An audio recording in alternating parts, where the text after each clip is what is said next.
my best friend's wedding, a girl lunged forward and caught the bouquet, only for it to slip from her hands and land squarely in my arms. My best friend Lauren Walker beamed at me. "Madison, looks like you're the next bride." The guests exchanged knowing glances and turned toward my boyfriend of 8 years, Mason Ryder, the CEO of the Ryder Group. But he calmly plucked the bouquet from my hands and casually passed it to the girl standing beside me, his secretary, Natalie Carter. She caught it first. He ruffled my hair, his voice gentle. "Be good. Give it back to Natalie for now. We'll wait for the next time." The spotlight and the guest's attention shifted with the bouquet, settling on Natalie. I looked at her startled yet shy expression, then rested a hand on my stomach and forced a bitter smile. Mason didn't know there wouldn't be a next time. Our 8-year promise had already come to an end, and we still hadn't taken the step into marriage. And I had already promised my parents, who were royalty, that next week I would leave and return to Montelvia to inherit the family legacy. The moment Natalie Carter ended up with the bouquet, my best friend Lauren Walker's smile vanished. She was even angrier than I was. Leaning close to my ear, she whispered through gritted teeth, "That Natalie did it on purpose. Before the wedding, I specifically told everyone the bouquet was meant for you." I gently interrupted her.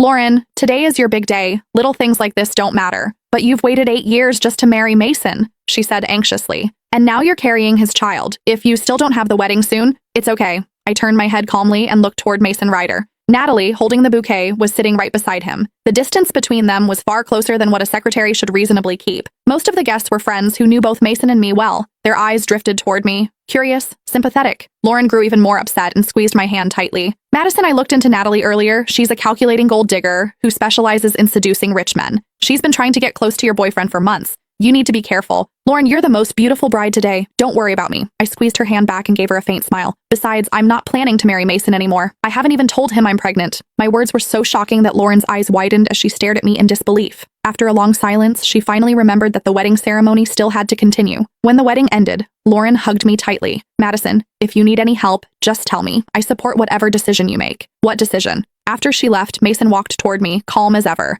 "What were you two talking about just now?" Out of habit, he reached out and draped an arm over my shoulders. I shifted slightly to the side and avoided the gesture. "Nothing." He didn't seem to mind my reaction. With a soft laugh, he said, "Are you angry? Natalie caught that bouquet first after all.